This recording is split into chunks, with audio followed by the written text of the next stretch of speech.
Pas belle cette journée. Pour un peu, on croirait vraiment que le confinement tombe à chaque fois qu'il fait beau.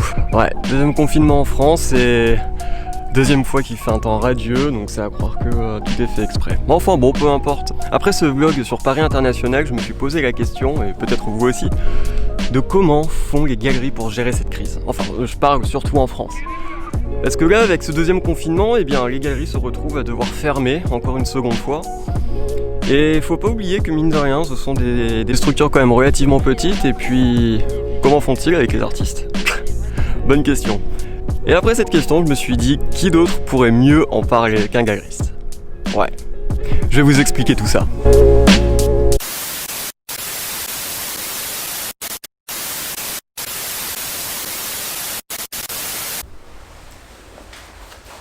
Voyez-vous, j'ai l'impression que nous avons eu notre lot d'articles décrivant cette crise quasi exclusivement sous le prisme de l'économie. Alors bien sûr, c'est important évidemment, mais je pense que peut-être nous sommes passés à côté de l'essentiel, à savoir que peuvent bien penser les galeristes eux-mêmes, et quel est leur ressenti à propos de cette période étrange. C'est pour ça qu'Antoine Lévy de la chouette galerie parisienne Tchatcha Lévy a accepté de répondre à mes questions à ce propos. Alors pour vous situer, Tchatcha Lévy était encore il y a peu une des galeries situées à Belleville, rue Rampeneau. Et celle-ci a délocalisé son espace il y a peu de temps à côté d'Art et Métiers. Alors si vous ne la connaissez pas, cette galerie possède une chouette programmation constituée d'artistes tels que Zoé Williams, ou encore Louis Fratino, ou Daniel Jacobi, ou encore la photographe Lisette Carmi. Et je vous invite réellement à jeter un coup d'œil à leur programmation. Sincèrement, ça vaut le détour. Elle est vraiment chouette. Et si vous habitez à Paris, vous avez l'occasion d'y aller. En toute honnêteté, n'hésitez surtout pas à vous y rendre. Si vous ne connaissez pas certains artistes, vous ferez de chouettes découvertes. Et puis, ouais, vous serez pas déçus, vraiment. Selon moi, ils proposent une des programmations les plus intéressantes et les plus excitantes à Paris. Donc, je dis ça, je dis rien. Et je vous vois venir, petit malin. Non, cette vidéo n'est pas sponsorisée. Je le pense sincèrement. Bref, maintenant il est temps d'aller discuter avec Antoine.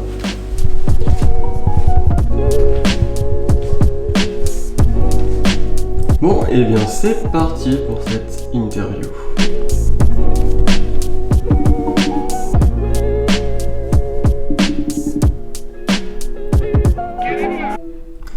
Bonjour Antoine, comment allez-vous? Bien, et vous? Ça va, ça va. Bon alors, pas trop compliqué avec le confinement et enfin ce qui se passe là, ce désordre. Bah, on s'ennuie un petit peu, mais bon, on va dire que tout va bien. On n'est pas à plaindre. Malgré tout, on travaille pas mal depuis la maison. On Ouais. sort toujours à la galerie, prendre le courrier, faire des petits mouvements d'administration, mais Mhm. rien de bien palpitant. Des choses plus palpitantes arrivent par email et par téléphone, mais bon, après. Oui, mais bon, ouais, malheureusement, vous pouvez pas. Est-ce que du coup, vous, même sur rendez-vous, vous n'ouvrez pas la galerie du coup? Ah bah, le comité pro de galerie d'art Ouais. indique que les clients peuvent venir à la galerie pour récupérer, ramasser une pièce qu'ils auraient déjà achetée D'accord, ok. par attestation. Nous, on a déjà plusieurs rendez-vous demandés pour voir l'exposition de Lisetta Carmi. Ouais. L'exposition qui a même reçu un joli article sur Libération, une demi-page. Ah, c'est chouette, faudrait que je jette un coup d'œil du coup. Ouais, on a eu pas mal de monde suite à l'article, même un petit peu avant, mais c'est vrai que l'article a pas mal boosté, on va dire, l'attention sur Lisetta, qui éveille beaucoup l'attention surtout des institutions. Ah, c'est chouette ça, super nouvelle alors. Alors pour continuer, j'ai vu un article dans Artnet reprenant des chiffres, des prévisions du comité des galeries d'art, disant que un tiers des galeries à Paris seraient amenées à fermer à cause de ces confinements à répétition. Faites-vous partie de ceux qui se sentent en danger? Parce que j'ai finalement l'impression que ça a l'air d'aller. Ça se passe bien, mais du fait de l'observation et des discussions avec nos collègues de n'importe quelle génération de galeries, de la galerie naissante à la galerie très affirmée, très importante, le doute est là, est installé. Parce qu'une galerie comme la mienne a peu de salaire auquel subvenir. Mhm. Je pense à Sargot Galerie qui a un staff de 20-30 personnes. Oui, là forcément. Même s'ils vendent deux œuvres à des millions, bah, la moitié va aux artistes, les Bien taxes, sûr. les emballages, tout ça, les salaires. Il reste plus grand-chose sur la vente d'une œuvre très très cher. Il reste bien sûr des choses, soyons pas fous, soyons pas non plus, n'allons pas cracher dans la soupe, mais le risque est exponentiel et proportionnel à chaque échelle. Mhm. Après, le fait qu'il n'y ait plus de foires faites physiquement et que l'on paye des sommes symboliques pour les foires en ligne, ben, on peut payer le loyer, on peut subvenir aux besoins des artistes. Donc là où la prévision était que beaucoup de galeries parisiennes ou même internationales viennent à fermer, ça ne s'est pas du tout avéré, puisqu'en fait on a fait des économies en économisant les billets de train, les billets d'avion, la bouffe, les hôtels, Tout ça, ouais, bien les sûr. productions, les transports, les L'essentiel. caisses, les foires. Coûtent très cher, elles sont rentables ou pas, mais elles coûtent très cher et impliquent une mécanique administrative, économique et intellectuelle assez importante, oui. D'accord, je vois. Et le marché de l'art étant dépendant des collectionneurs, y a-t-il eu un comportement particulier de leur part au niveau du rythme d'acquisition? Ont-ils été plus frileux ou y a-t-il eu un rush? Non, je crois que tout le monde s'est pris une brique en travers du visage Mhm. à partir du mois de mars. Nous, la dernière fois physique à comparaison qu'on avait faite, c'était l'Armory Show à New York. Et Oui, par rapport à notre expérience effectivement. personnelle, on avait exposé Francisco Denari et ce jeune peintre de Miami, Evan Gilbert. Mhm.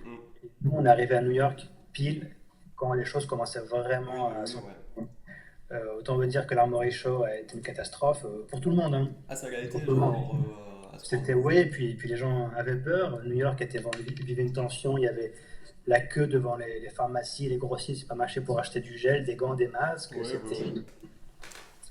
C'était une vision assez particulière, quoi. Et l'Armory Show a même dû fermer un des piers dans lequel il Oui. aurait dû se Mhm. développer. Déjà, l'année précédente, il y avait de gros soucis structurels. Cette année, il y a eu des soucis de transit entre les deux, entre le passage avec le focus américain qui était dans le Pier 91 et après le focus international dans le Pier 92 où nous étions nous. Mhm.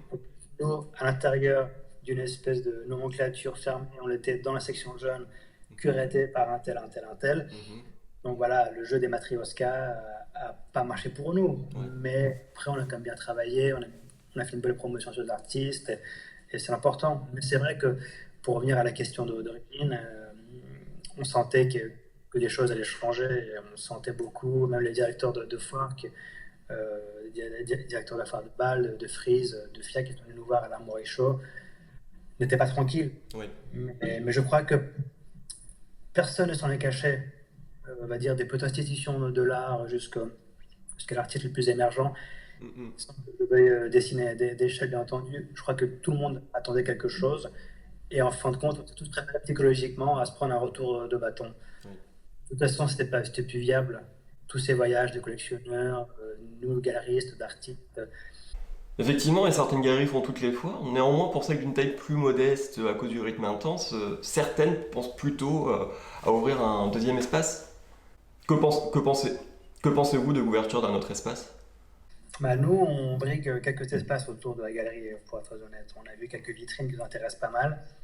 Mais bien sûr, il faut les financer avec une économie Oui, aussi, stable. oui. Et si on s'engage à un contrat avec un locataire, tout ça, bon, ce sont des Oui, compliqué aussi. configurations administratives auxquelles il faut être très vigilante. Et puis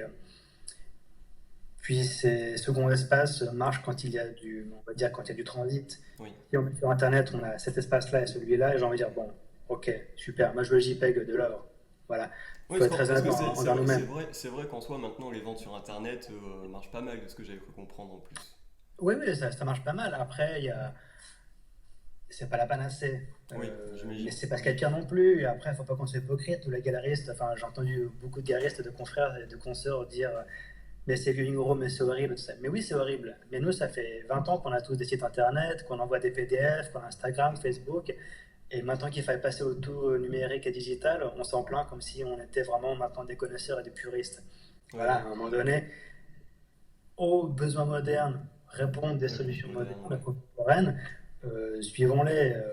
Voilà, pour l'instant, on n'a que ça. On n'a que ça pour faire vivre les artistes, organiser des rendez-vous, continuer à informer les collectionneurs des avancées, des arrêts, parfois des Mhm. artistes. C'est hyper important. Et puis, mais faut pas jeter la pierre au tout numérique. Mais on a tous vendu déjà sur PDF, sur un iPad, sans que le collectionneur n'ait même vu la pièce. Ça arrivait à tous. Oui, c'est ce que j'avais pas mal entendu de la part de certains de vos confrères aussi. Du coup, pour en venir aux artistes, ils les prennent comment ces circonstances, étant donné que beaucoup se retrouvent avec des expositions retardées en fait? Ils sont pas trop inquiets ou... Non, non, le fait est que la solution, si je peux dire, enfin, en tout cas, la formule, résultat ou pas, Mhm, qui s'en suivrait, ce qui est important, c'est de parler avec eux. mhm. Pas forcément de les rassurer, hein. Nous, on ne dit pas aux artistes, mais t'inquiète pas, ça va aller mieux, tout ça. On dit, écoute, qu'est-ce que tu as pour l'instant? Qu'est-ce qu'on peut faire? Essaie de mettre des sous de côté comme ça, à droite à gauche, machin. Mhm. Nous, on va subvenir à ça. T'invites à une exposition dans notre galerie, on s'occupe nous de tout, t'inquiète pas. Tant qu'on est présent pour les artistes, je ne crois pas qu'ils sentent une espèce de un, un décollement. Je vois, oui. La relation galerie-artiste est très importante pour les artistes qui ont la chance d'avoir une galerie, bien entendu. Absolument, Pour oui. ceux qui n'ont pas ou qui ne veulent pas de galerie, je ne sais pas comment ça se passe, pour être très honnête. Euh, je pense que même les gros artistes qui ont de gros ateliers, qui ont eux aussi des employés de production, des stockages, Mhm. des charges à payer, c'est pas facile. Oui, en effet, ça fait sens. Je voulais savoir aussi, étant donné que vous faites partie du comité de sélection de galeries de Paris International, vous avez participé à l'organisation. Donc ça a dû être un défi d'organiser la foire cette année, non? Que cette année, c'est vrai que on a été un petit peu en difficulté par rapport à Paris International pour 2020, puisque tout était programmé, on avait même tout ça. Mhm. Et puis, forcément, des galeries ont dû se retirer. Avec le comité, on s'est réunis plusieurs fois. Dans le Puis tous les comité, galeries ne pouvaient pas être présents non plus avec les restrictions, non? et oui, surtout les Britanniques qui ont des conditions de quarantaine plutôt strictes Oui. et rigoureuses.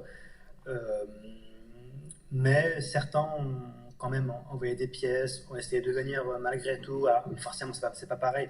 Donc c'est pour ça qu'on s'est dit, bon, on va reprendre un petit peu la formule de la première année 2015 et faire une exposition avec ce sentiment d'urgence, mais Mhm. pas plus de nécessité absolument, il fallait absolument faire la foi. On ne pouvait pas ne rien faire, c'est sûr, puisqu'on avait une responsabilité vis-à-vis des exposants de notre Bien génération, sûr, oui, oui. qui ont plus, qui migrent autour d'une dizaine d'années, on va dire, de vie, d'activité de galerie. Mhm. D'autres beaucoup moins, d'autres un peu plus affirmés, mais on avait quand même besoin de ne pas perdre la main. Faire une année Oui, blanche, on aurait perdu, on va dire, un peu comme les sportifs, l'entraînement et puis de prime abord, c'est un projet qui nous plaît tellement qu'on a vraiment fait et qu'on a vraiment tout fait pour que pour que ça, pour que ça arrive. Non, mais c'est vrai que c'est un projet. Puis cette année, voilà, on voulait pas être non plus. Enfin, on a vraiment tout fait pour que les forces vives parisiennes puissent s'exprimer et donner un haut-parleur. Et là, pour le coup, c'est plutôt Claire Le Restif du Crédac qui nous a donné un mhm. haut-parleur avec ses talents de mise en espace. Parce que c'était pas évident. Pas Oui, évident mais de se j'imagine, mettre ouais. dans la peau avec son équilibre intellectuel, son équilibre de carrière, le programme d'une qualité extrême qu'elle développe au Mhm. CREDAC. Vraiment, l'exercice a été vraiment très intéressant pour nous et également pour elle. Et là, pour le coup, on a vraiment envie qu'une institution qu'on aime beaucoup et une personne qu'on aime beaucoup nous aide. Puis voilà, c'est l'entraide, toujours comme ça, par international. Nous-mêmes, les exposants, enfin nous, les fondateurs, au même titre que les exposants, nous payons nos stands pour financer la foire et pour rester à un Oui, qu'elle puisse niveau qui continuer, soit qui le est absolument. horizontal que ceux que nous invitons, etc., etc. Donc il y a une espèce de recherche. C'est pas forcément de l'intégrité, mais de la déontologie. C'est-à-dire que les gens investissent sur nous, il est naturel que nous investissions sur nous-mêmes, par respect. Bien sûr. Euh, Bien sûr. Et maintenant, dernière question, Antoine, j'aurais voulu savoir quel est votre avis sur cette nouvelle transparence sur le prix des œuvres depuis les viewing rooms. J'ai pas forcément d'avis là-dessus, puisque c'est à la discrétion de chacun et des galeries préfèrent garder le secret pour engager un dialogue avec le collectionneur ou la personne qui demande, sachant que beaucoup de collectionneurs sont comme nous, aiment aller dans un endroit chez un touriste, voir combien coûte le bouquet, et cette somme-là va peut-être décider de prendre la chose ou plus cher ou moins cher par rapport au prix. Bien sûr. Tout est question de négoce et de montrer ce qu'on sait faire. Nous, pour National, on a mis les prix, Mhm. mais pas le premier jour, pas les jours de preview. On a mis Oui. les prix 2 jours après. On n'a jamais mis en ligne. Pour Millard, on n'a jamais mis les prix. Oui. C'est un artiste jeune, donc on s'est dit, vu que l'artiste est très jeune, les gens vont savoir que les peintures vont tourner autour de 2 000, 3 000 euros. En effet, c'était le cas. Pour List, c'était ce région de Chambéry, on n'avait pas mis les prix parce que le marché est un peu connu, tu vois, Oui. de ce région. Mais je sais pas, certains disent que c'est vulgaire de mettre les prix, et d'autres disent ouais bon c'est vulgaire, mais bon nous les collectionneurs on veut savoir combien ça coûte, on Bien n'a pas sûr, ouais. forcément envie tout le temps de demander l'avis du galeriste et de demander voilà, je rentre chez Bijoutier et j'ai pas envie d'avoir l'avis du mec ou de la dame, je bague ou ce collier parce que c'est le prix qui va bien, j'adore ce truc et je le prends. Alors que pourtant, comme vous dites, justement, bon, ce qui est intéressant, c'est que ça permet effectivement d'ouvrir le dialogue avec le galeriste aussi. Quand c'est pas Après, affiché, c'est ce que vous dites après, on peut exactement. avoir un dialogue économique, hein. Vous savez, si on met un prix en ligne et que moi ça m'est arrivé pour les Fratino par international, j'ai mis un prix en ligne, on m'a appelé, on m'a dit que c'était trop cher. D'accord. Donc je dis, bah, moi si vous voulez, je ne mets pas les prix, mais je mets les prix parce que c'est important, c'est un artiste très très jeune qui est en pleine bourre en ce moment. Pourquoi pas? Pourquoi pas? On est dans une période de test, même pas de rodage. Le Il faut qu'on fasse très tâtonnement, ouais. attention à ce que l'on fasse. Je ne crois pas qu'on puisse affirmer quoi que ce soit aujourd'hui. Je crois qu'il faut juste se contenter de faire, euh, de faire que le travail qui est fait aujourd'hui en ligne soit le miroir le plus possible de ce qu'on aurait fait à la galerie En vrai, physiquement, en ouais. accueillant les gens, en installant, en mettant les œuvres en valeur, en parlant avec l'artiste. Voilà, mieux qu'on peut. On peut faire que ça pour l'instant. Je vois, ok. Bon, bah, merci beaucoup pour cet entretien, Antoine. Bah, c'est moi qui vous remercie. C'est un C'était un plaisir. plaisir. Et puis, on se tient au courant aussi pour la suite, au déconfinement. Et puis, Espérons on le plus espère. rapidement possible. On espère. Bon, bah, très bonne journée du coup. Merci beaucoup. Merci beaucoup. À bientôt. Au plaisir. Au plaisir. Au revoir. Bon alors, cette vidéo va clairement être plus longue que les autres, mais avouons que cette vidéo a été réellement intéressante et super constructive. J'ai senti qu'Antoine a répondu avec une réelle transparence et un réel enthousiasme. De fait, j'espère que ça a répondu à vos potentielles interrogations, à vous aussi, parce que c'était important. Je pense que nous pouvons le remercier une nouvelle fois. Et here we are. Maintenant, on attend le déconfinement pour aller voir l'exposition de Lisetta Carmi, et puis bien sûr, vous m'accompagnerez, hein, n'est-ce pas? À travers ma caméra, comme d'habitude. Mais je vous invite à vous y rendre par vous-même aussi, hein, vraiment. Allez, sur ce, je vous dis à la semaine prochaine pour cette fois-ci le focus sur Raúl de Nieves qui arrivera sans faute, je vous l'assure, samedi. Et d'ici là, portez-vous bien, toutes mes meilleures vibrations pour la semaine. Et je vous dis à samedi. Bye!